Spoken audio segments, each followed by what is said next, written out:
What's up, my people? What's going on with you guys? Hope you guys are having a great day. Want to do a really quick video, man. I'm gonna try to make it really quick. Um, just a quick spiel, man, on the Oklahoma game. That I'm gonna put it. I'm letting it go really quickly, um, so I can damn see. Um, Before I go into it really quickly, let me get the superlatives out the way. You know, let me get my superlatives fanned out. Let me make sure I get the superlatives out the way. Not saying nobody need to be fired. Let's get that out the way. Not saying nobody need to go. Not saying, beating up on somebody or picking on somebody or none of that negative stuff as far as, I get it, it's his first year, bro. It's this coaching staff's first year together. I get it. I understand. It's these guys' first year together. Regardless of what you want to say, what talent was on the roster, what talent's not, it's Coach DeBoer and his staff's first year together. So let's get that out the way. But I will say, man, after the third time of watching that game, watching it back and really seeing some things each time that I watch it, man, it is like, I don't know, bro. It is so crazy when I watch this game, because it seems like it's like our offense, man, is so what's the word for it? It's so quarterback driven. It seems like everything we do, no matter what it is on the offense, man, is so woven into whether the quarterback does it average or good. It has a huge effect on whether we win or lose the game. Now, I know what you're gonna say. Well, isn't that any offense, Coach Sean? If the quarterback play well, they usually play well. Let me put into context what I mean, so it won't go. You know what I mean? I've seen several quarterbacks have terrible games. Let's stick with Bama. I've seen Tua play very bad against, was it Mississippi State? Nah.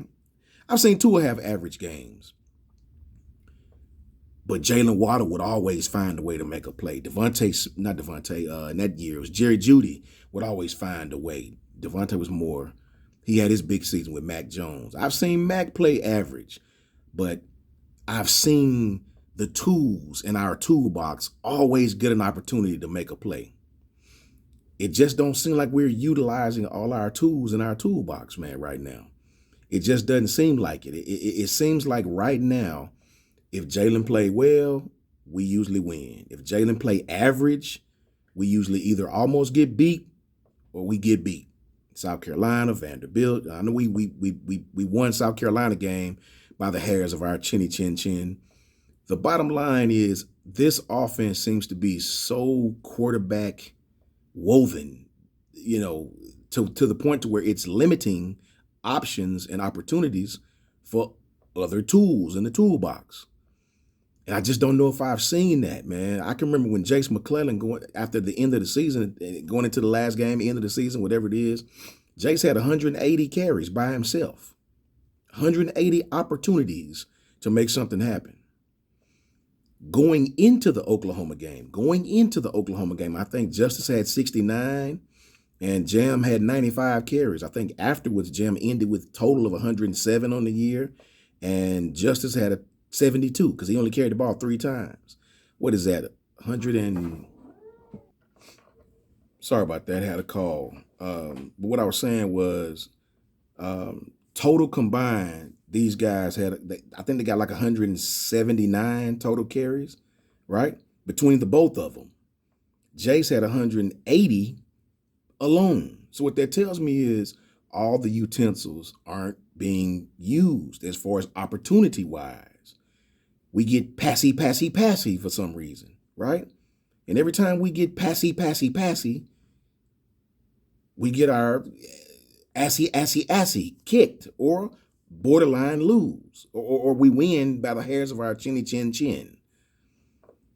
Man, listen, I get it, man. It's these guys' first year. But at the same time, man, you got to be more diverse on offense. It's no reason to have Rico Scott. It's no reason to have Caleb Odom. It's no reason to have Richard Young and not be able to find a way to get these kids on the field and implement something to where these kids get an opportunity to make a play. I think this offense is limited in itself. Um, and it's disgusting to watch, man, at times, man. It's very difficult to watch as a fan. Um, it's extremely difficult, and it makes me wonder about how the players feel as far as the guys like the ones I just named. Will these guys have enough faith to stay here and to have faith in the system and see bigger opportunities coming? It's very tough to watch, man. It's very tough to watch because this team has great talent. But this is not the Pac-12. This is not the Big Ten. You can't just throw it all around the yard all day and expect to win a championship. You'll beat some teams, right? You'll beat some teams, but you won't win a championship. Now, I talked about the Oklahoma defense prior to that game. Oklahoma's defense was not the reason for their record. And I just don't understand. I don't understand how people can't understand it's a bye week. Brent Venables is one hell of a defensive coach, man. Bye weeks in college football are very, very important, right? In college football, it's not like the pros where it's your job. You got all day to do what this pro football is what it is. College football, you have a select amount of hours to get things done. So when you give another team another week of practice and preparation for you, they're going to take away what you do best, right? It's not a secret. So to go into this game thinking that the quarterback counter read and all these different things we were trying to do a la LSU was going to work, you should have had a backup plan. You should have had something going into that game that you could fall back to, like the running game, and we didn't. When you start going passy, it throws your entire offense out of sync, man. Offensive linemen like to lean on the defense, They like to run block and lean and give these guys a chance to get in rhythm and be physical at the point of attack. Be patient with your run game. Feed those guys. Be physical up front. And then you can do other things based off what happens in the game then, the game flow, if you will, down in distance, if you will. We don't give ourselves an opportunity to do that. We just don't. And offensive line seemed to be out of sync because of it. Passing game was very pedestrian. If you're going to beat Alabama, the key is to stop the quarterback counter reads and make the quarterback throw the football. We seem to be ineffective when that comes to fruition. And I just don't understand why Coach Sheridan didn't already know that. It's like we underestimated Oklahoma or something. I don't know what it is. I can't put my finger on it. That's why I'm making this video. Maybe you guys can help me. So, man, I just wanted to come on for a quick second and vent, man. I don't think if I've, outside of the game when Clemson beat us, when we had Mike Loxley and all those guys, but that was in the national championship. We were already there. Or to get to it or whatever the hell it was out in San Jose. Can't remember whether I think that was the national championship or to get to the national, whatever it was. But this was different. This was different, man. This was for all the marbles to go to the playoff. The first year of the college football playoff. We've been in the top 12 every year until this one.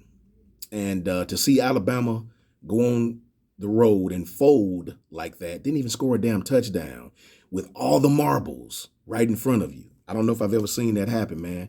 I don't know if I've ever seen an Alabama team lay down like that and get beat like that. Don't worry about it. Want to call me today. But like I was saying, I just get a little disgruntled, man, at times when I know we have the talent to be great, man, and we don't get all the buy-in.